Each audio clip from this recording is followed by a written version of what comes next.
nilai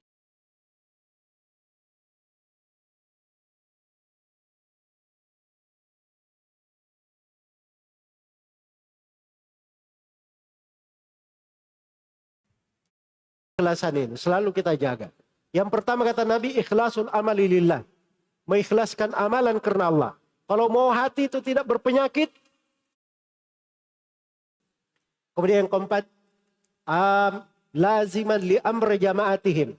Kalau engkau mampu menghadap kepada Allah dalam kondisi kamu itu di tengah kebersamaan mereka, kebersamaan manusia.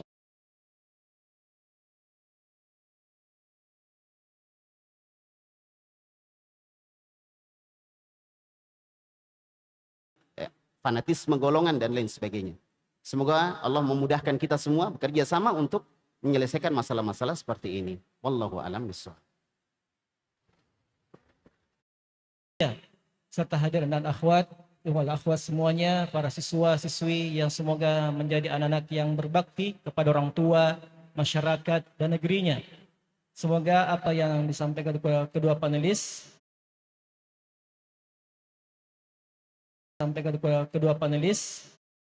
Boleh tamat tuh. Sedangkan ini muncul pemahaman ini. Ya. luar biasa untuk tersuksesnya acara kita bersama ini, dan juga kepada seluruh panitia serta hadirin dan cuma potensi-potensi ini belum tergali. Oleh karena Ada lagi angkat barangnya. Kita bantu dia mengangkat. Dia enggak. wassalamu ala asrafil anbiya. Ya kata Nabi SAW, dalika fadlullahi yu'tihi Allah. Ini beritanya sampai kepada orang-orang kaya itu. Orang-orang kaya itu amalkan juga itu.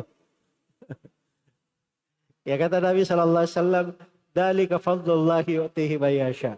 Itulah keutamaan yang Allah berikan kepada siapa yang dia kehendaki. Jadi maksudnya, kalau mau menyaingi kekayaan, ada amalan yang bisa dia lakukan. Ada jenis amalan, dia bisa dikerjakan. Iya. Dia kadang tidak mengeluarkan harta. Tapi setiap orang yang bersedekah, dia dapat pahalanya. Dia dapat pahalanya. Ini namanya pintu mengajak, menunjukkan pintu kebaikan. Ya, ini cuma nunjuk-nunjuk aja ya, cuma menunjukkan. Karena itu di dalam hadis, jadi pernah ada apa namanya?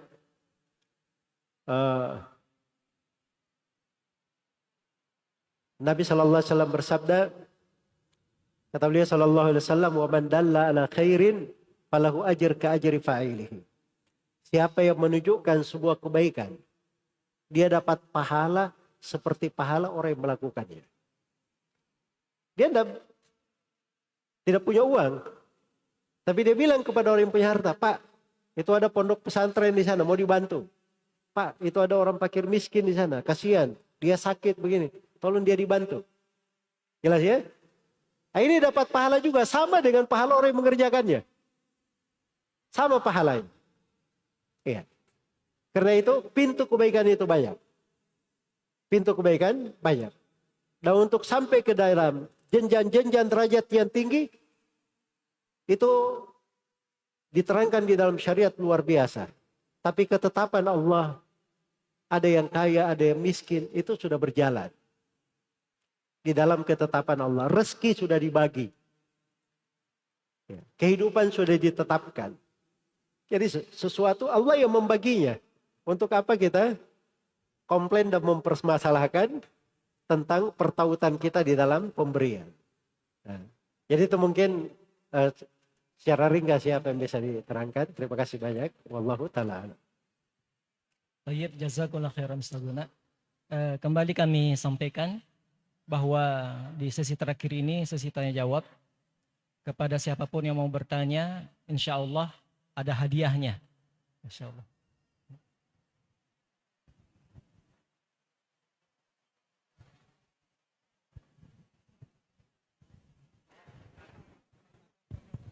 Satu. Bismillahirrahmanirrahim. Assalamualaikum warahmatullahi wabarakatuh. Waalaikumsalam warahmatullahi wabarakatuh. Alhamdulillahirabbil alamin. Wassalatu wassalamu ala asrafil anbiya wal mursalin. Habibina wa syafi'ina wa maulana wa man tabi'ahum bisan ila yaumiddin. Amma ba'd. Terima kasih banyak atas kesempatan yang diberikan. Pertama, kami ingin tanggapi terkait dengan etika dalam berdakwah. Kami di Kementerian Agama sering menghadapi terkiat adanya satu komunitas yang membida'ahkan komunitas lain.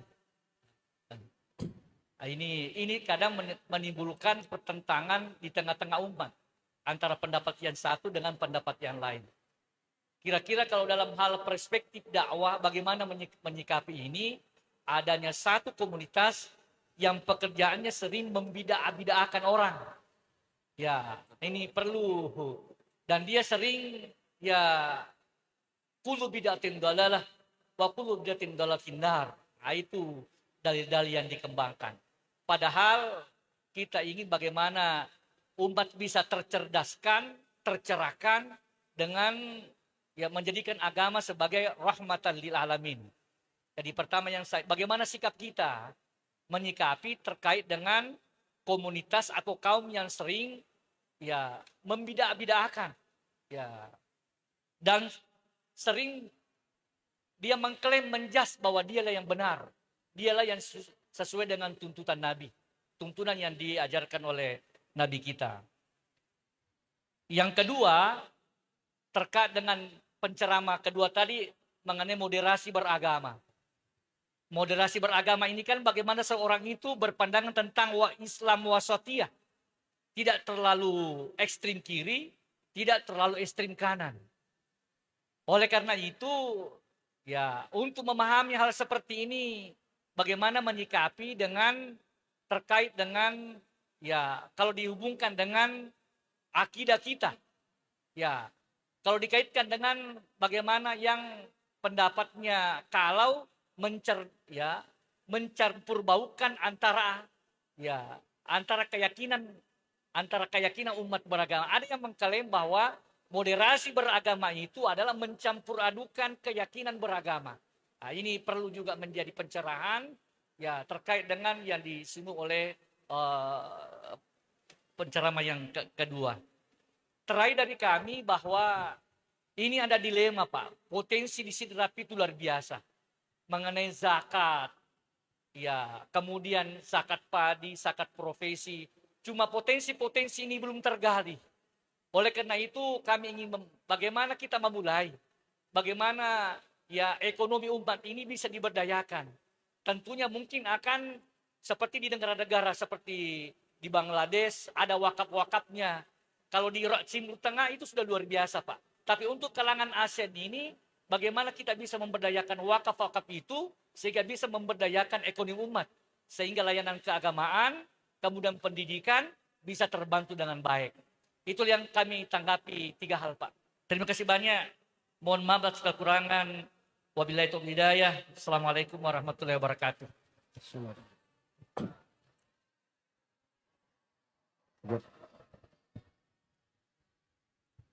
Baik. Tadi Ustaz Zulkarnain sudah sebutkan bahwa satu di antara apa yang dibolehi Nabi SAW adalah akhlak. Akhlak itu inti dari agama kita. Kemudian yang kedua, inti agama kita adalah nasihat. Ad-dinun nasihat. Agama adalah nasihat. Oleh karena itu, maka hendaklah seorang untuk bisa menjaga akhlaknya, menjaga lisannya, menjaga perilakunya. Dan Nabi kita Muhammad diterima dakwahnya karena kelembutan beliau. Wa bima rahmatin minallahi lintalahum. Dan dengan disebabkan oleh rahmat Allah, wahai Muhammad, engkau menjadi lembut. Walau kunta faddan ghalidal qalbi lam faddu min haulik. Jika engkau keras dan kasar, maka sungguh dia akan lari dari kamu. Ini saja yang dijaga. Adapun perbedaan pendapat, itu hal yang wajar. Selama tatarannya adalah tataran ilmiah, tidak dibawa ke ranah, dijadikan sebagai bentrok, tatarannya ilmiah, saling memperbaiki, saling meluruskan, itulah nasihat. Kalau kita setuju, kita terima. Kalau tidak, nggak diterima. La ikraha fid din, tidak ada paksaan dalam agama kita. Maka kalau tatarannya tataran ilmiah, insya Allah aman semua. Semua saling memahami bahwa terjadi perbedaan pendapat. Para ulama kita berbeda pendapat. Imam Malik, Imam Syafi'i. Imam Malik itu gurunya Imam Syafi'i. Murid dengan guru. Terjadi perbedaan pendapat. Dan tidak ada masalah insya Allah perbedaan pendapat seperti itu. Tugas kita hanyalah melihat mana pendapat yang benar. Kita ikuti. Ya, al-haqqu ahaqqu ayyuttaba, disebutkan dalam Al-Quran. Kebenaran itu sesuatu yang layak untuk diikuti. Maka kita ikuti. Kalau salah, kita tinggalkan. Kalaupun membuat kacau di tengah masyarakat, kita perbaiki sama-sama, ya, karena ini perlu kebersamaan antara pemerintah, terkhusus dari Kementerian Agama, masya Allah, hari ini banyak yang hadir, ya, kita perbaiki sama-sama, kita diskusi bersama untuk menyelesaikan ketika terjadi hal yang bisa menimbulkan kekacauan di tengah masyarakat. Tapi kalau tatarannya tataran ilmiah, saya pikir kita saling memahami bahwa terjadi perbedaan pendapat di beberapa hal. Nah, kalau ini saling memahami dan tidak mungkin kita menyamakan pendapat sama semua gitu, enggak. Walaupun kita ingin persamaan pendapat, tapi dalam beberapa hal pasti terjadi perbedaan pendapat. Selama tatarannya masih tataran atau ranahnya ranah ilmiah, maka insya Allah tidak ada masalah. Dan ini yang perlu dipahamkan ke masyarakat agar ini tidak dijadikan sebagai bahan untuk saling bentrok-bentrokan, saling menyalahkan dalam hal yang bukan tataran ilmiah, fanatisme golongan dan lain sebagainya. Semoga Allah memudahkan kita semua bekerja sama untuk menyelesaikan masalah-masalah seperti ini. Wallahu a'lam bishawab. Baik. Jadi memang terkait dengan masalah berbeda pendapat itu, yang paling penting kelapangan hati ada seorang. Kemudian dia itu insaf, memang mengagungkan agama, mengagungkan Al-Quran dan Sunnah. Kemudian yang ketiga, jangan ada bagian-bagian diri ikut campur begitu. Sebab bagian-bagian diri ini yang bikin banyak masalah. Kalau silam pendapat itu sudah ada dari dulu ya, di masa para sahabat juga ada. Jadi Abu Bakar dan Umar itu mengatakan bahwa hajinya haji qiran, tidak boleh tamattu. Sedangkan Ibnu Abbas haji apa? Tamattu. Ibnu Abbas itu mengingkari keras sekali. Kata Ibnu Abbas, akhsha an tuntaru minas sama. Saya khawatir kalian ini akan diujangi batu dari langit. Saya bilang kepada kalian Rasulullah bersabda begini, kalian bilang ini ucapan Abu Bakar dan Umar. Tegas Ibnu Abbas ya. Memang menyalahkan. Tapi mereka biasa, sepanjang mereka juga ada pegangan yang orang nggak bagus, kenapa harus khawatir begitu? Ya, sepanjang dia anggap bahwa dirinya di atas sebuah keyakinan, itu tidak perlu dipermasalahkan. Abu Bakar bin Abi Syaibah itu punya satu buku khusus, judulnya Bantahan untuk Abu Hanifah. Satu buku. Tadi di Al-Musannaf. Bersamaan dengan itu, berjalan biasa saja di tengah para ulama. Imam Syafi'i, beliau ketika di Irak, beliau berguru kepada Muhammad bin Hasan Asy-Syaibani, salah seorang murid Abu Hanifah. Dan Imam Syafi'i belajar juga kepada Muhammad bin Hasan. Setelah itu, beliau menulis buku bantahan untuk Muhammad bin Hasan Asy-Syaibani. Jadi jangan dikira ya, oh Imam Syafi'i ini membantah gurunya sendiri, tidak beradab. Tidak ada bahasa itu di tengah para ulama. Karena mereka yang bicarakan adalah pendalilan-pendalilan agama. Sepanjang semuanya berbicara tentang agama, agama itu mudah. Saya keliru, apa dalilnya saya salah? Oh kamu bilang saya salah, saya benar, nggak ada masalah. Ya, emangnya saya pikirin. Begitu aja sebenarnya santai. Itu lebih dekat untuk menyatukan sebenarnya. Jadi sama di masalah moderasi juga tadi ya. Betul disebutkan tadi oleh Bapak kita bahwa ini kendala. Ya. Menyerukan wasatiyah dan i'tidal itu memang kegiatan-kegiatan kita ya. Dan alhamdulillah sampai kepada seminar muktamar internasional juga kita hadir untuk tema-tema yang seperti itu. Ya. Dan memang ada kecenderungan dari sebagian orang yang keliru itu diartikan moderasi itu artinya dia harus mencampur adukkan keyakinan. Ada itu keliru ya. Keliru di dalam memahami. Ya. Jadi sekarang saya ingin memberikan penjelasan ringkas gitu ya. Supaya kita tahu wasatiyah itu apa. Kan di ayat dikatakan wa kadzalika ja'alnakum ummatan wasata. Demikianlah Allah jadikan kalian sebagai umat yang pertengahan, wasatan. Nah, ja'ala di situ dalam bahasa Arab kata para ulama punya dua makna. Makna kauni dan makna syar'i. Kalau kauni itu artinya diterjemahkan makna ayat, demikianlah Allah telah tetapkan agama ini menjadi agama yang pertengahan. Selalu dia pertengahan di seluruh tuntunan dan syariat. Dan itu berjalan sampai hari kiamat. Itu mana penafsiran yang pertama. Penafsiran yang kedua, mereka katakan ja'ala di situ bermakna syar'i. Maka kalau diterjemahkan makna ayat, maka penafsirannya akan begini. Dan demikianlah kami jadikan semua orang yang berpegang dengan agama Islam itu menjadi orang yang pertengahan. Jadi siapa yang mempelajari Islam dengan benar, pasti dia akan menjadi orang yang pertengahan. Pasti dia akan menjadi orang yang wasatiyah. Jadi kita harus ada standar. Wasatiyah itu apa? Jelas ya? Jangan sampai wasatiyah menurut hemat saya begini. Menurut pendapat saya begini. Ya, sekarang kita pegang jabatan. Menurut saya wasatiyah begini. Terus datang pemimpin lain. Bilang lagi, kalau saya tidak begitu wasatiyah saya. Menurut saya wasatiyahnya begini. Tidak bisa seperti itu. Wasatiyah itu ada standarnya. Sikap pertengahannya itu standarnya adalah mengikuti Al-Quran dan Sunnah Rasulullah Sallallahu Alaihi Wasallam. Dan tidak pernah ada yang mengartikan sikap pertengahan bermakna dia mengorbankan prinsip-prinsip agamanya. Karena itu Umar ibn Khattab, ketika beliau meninggal, itu orang-orang Nasara bersedih atas meninggalnya Umar bin Khattab. Sikap wasatiyah beliau. Orang penganut agama lain aja sedih beliau wafat. Kenapa? Karena pengaruh keindahan Islam itu kelihatan di tengah mereka. Keadilan Umar. Kesejahteraan manusia. Nampak. Al-Auza'i ahli fikih negeri Syam. Ini semasa dengan Imam Malikin Al-Auza'i. Dari negeri Syam. Ketika beliau wafat, yang mengantar jenazahnya itu banyak orang Nasara di negeri Syam. Tapi mereka menyamping sana. Ditanya, kenapa kalian ikut mengantar jenazah imam umat Islam ini? Kata mereka, telah wafat orang yang menegakkan kebenaran di tengah kami. Nah, itu sikap pertengahan. Jadi sikap pertengahan itu artinya seorang muslim, dia berpegang dengan prinsip agamanya. Bukan dia mengikuti kebiasaan agama lain. Oh, kalau berarti wasatiyah itu saya ibadah di masjid, saya pergi ibadah juga di gereja. Tidak seperti itu wasatiyah. Wasatiyah itu dia beribadah sebagaimana agamanya. Iya.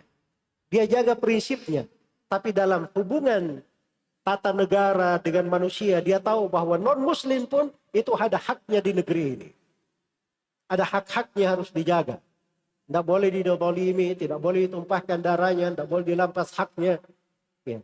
Kita diperintah berbuat baik kalau dia sebagai tetangga, sebagai orang tua, dan seterusnya. Itu kan ada hak-hak diterangkan. Semuanya ada di dalam agama.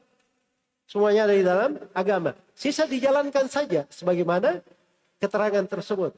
Tapi kalau merubah keyakinan, ini menjadi masalah. Berarti itu sikap wasatiyahnya tidak benar. Nah, muncul pertanyaan di sini. Kenapa bisa muncul pemahaman ini? Ya. Jawabannya karena kadang niat baik ya. Sebagian orang, dia mau dia mau cari celah-celah untuk mempertemukan.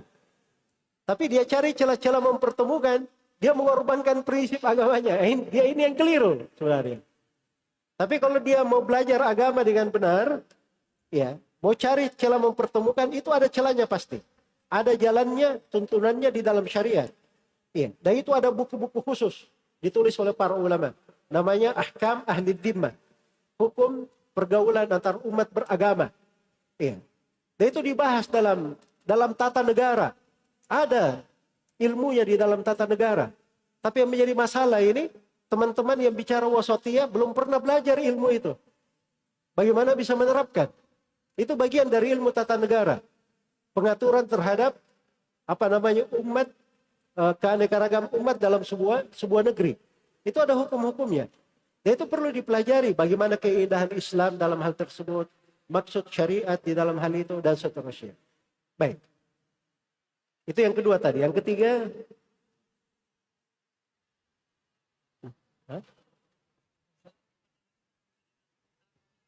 Oh, tentang baik. zakat. Yang ketiga terkait dengan wakaf dan zakat tadi. Ini luar biasa ya, karena beliau di bidangnya ya. Cuman saya mau nanya ini. Di sini ada Basnas ya. Ada BWI juga.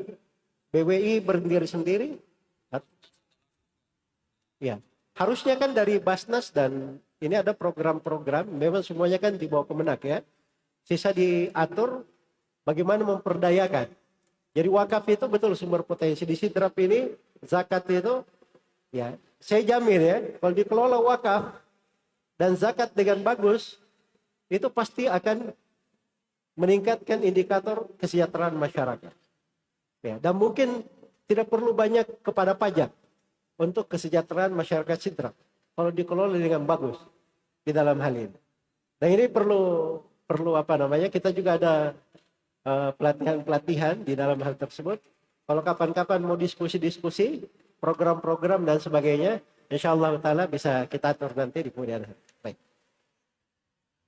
Masya Allah, demikianlah tadi kita telah mendengarkan dari jawaban-jawaban para panelis. Namun berhubung waktu telah sampai pada sisi penutupan, karena mengingat waktu azan zuhur telah dekat dan panitia perlu membereskan hal-hal yang kita untuk menegakkan sholat berjamaah, maka demikianlah kita akhiri dari pertanyaan kedua tadi. Mungkin bisa dilanjutkan setelah sholat dengan mendekati panelis dengan tanya jawab pribadi. Ya, namun acara ini kami harus tutup berhubung waktu telah membatasi kita. Maka semoga apa yang telah kita amalkan pada seminar ilmiah di hari ini bernilai pahala kebaikan bagi seluruhnya, bagi pemerintah Arab Saudi, yaitu Atase Besar Keagamaan di Jakarta, dan juga kepada pemerintah Kabupaten Sidrap yang telah memberikan dukungan yang sangat luar biasa untuk tersuksesnya acara kita bersama ini, dan juga kepada seluruh panitia serta hadirin dan akhwat semuanya, para siswa-siswi yang semoga menjadi anak-anak yang berbakti kepada orang tua, masyarakat, dan negerinya. Semoga apa yang disampaikan kedua panelis menjadi hal yang bermanfaat bagi kita semuanya.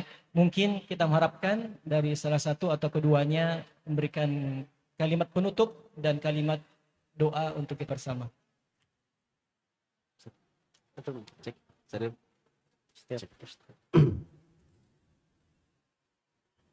Jamaah kaum muslimin, satu di antara ucapan Imam Malik bin Anas, guru dari Imam Syafi'i, Imam Darul Hijrah rahimahullah ta'ala, beliau mengatakan, la yasluhu akhiru hadhil ummah illa bima saluha awaluha. Umat sekarang ini tidak akan bisa menjadi baik kecuali dengan mengikuti apa yang sudah membuat baik umat terdahulu. Satu di antara perkara yang membuat baik umat terdahulu adalah perhatian mereka terhadap ilmu agama. Perhatian besar mereka terhadap ilmu agama. Maka saya mengajak kepada semuanya, mari kita bekerja sama antara ulama, umara, masyarakat, sama-sama menggalakkan dan melaksanakan kegiatan-kegiatan yang bisa memberikan pencerahan kepada masyarakat kita. Ilmu agama memberikan kebaikan. Dia adalah jalan menuju surga Allah Subhanahu wa taala. Dan ilmu agama akan sangat bermanfaat di dunia, di alam barzah dan juga di akhirat.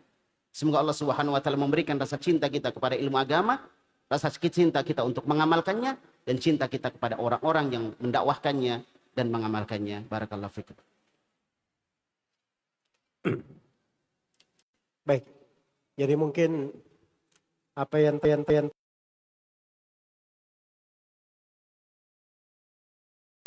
ilmu, pengetahuan. Dan yang terpenting pada seorang mukmin itu bagaimana dia mengamalkan apa yang telah dia pelajari, apa yang telah dia ketahui. Dan itu juga salah satu sebab kebahagiaan. Karena itu dalam Al-Quran Allah berfirman, "Wala annahum fa'alu ma yu'aduna bihi lakana khairan lahum wa ashadda tathbita wa idzan la atainahum min ladunna ajran 'azima wa lahadainahum siratan mustaqima." Andai kata mereka melaksanakan apa yang diperintah, ilmu yang mereka telah pelajari, maka itu yang terbaik untuk mereka. Dan hal yang paling mengukuhkan kedudukan mereka. Ya, jadi adalah sebab pertambahan kebaikan, segala kebahagiaan, dan sebab yang mengukuhkan seseorang di atas ketaatan, membuatnya istiqamah. Wa idzal la'atainahum min ladunna ajran 'azima. Kalau dia sudah berbuat seperti itu, ya tambah lagi. Kami beri untuknya pahala yang besar dari sisi kami. Ditambah lagi yang keempat. Wala hadainahum siratan mustaqima. Kami akan beri hidayah kepadanya, menuju kepada jalan yang lurus. Karena itu kata para ulama, man amila bima alim, allamahullahu ilma ma lam ya'lam. Siapa yang beramal dengan ilmu yang dia ketahui, maka Allah akan ajari lagi untuknya ilmu lain yang sebelumnya tidak dia ketahui. Dia bertambah dari kebaikan-kebaikan untuk hal tersebut. Semoga Allah Subhanahu wa taala memberi taufik kepada semuanya, dan saya mohon maaf secara atas segala macam kekurangan. Wallahu taala alam. Alhamdulillahirabbil alamin. Sampailah kita seluruhnya pada penutupan. Jazakumullah khairan wa barakallahu fikum. Semoga Allah Subhanahu wa taala senantiasa mencatat segala amal ibadah kita di hari ini, di majelis ini sebagai amalan yang memberatkan timbangan kebaikan kita kelak di hari kiamat. Dan semoga Allah Subhanahu wa taala sebagaimana mengumpulkan kita semuanya di rumah Allah dalam kebaikan, kita berharap agar Allah pula mengumpulkan kita semuanya di negeri yang penuh kenikmatan dalam surga Allah Subhanahu wa taala. Wa sallallahu wasallam ala nabiyina Muhammad wa ala alihi washabihi ajma'in. Subhanaka bihamdik asyhadu an la ilaha illa anta astaghfiruka wa atubu ilaik. Assalamualaikum warahmatullahi wabarakatuh.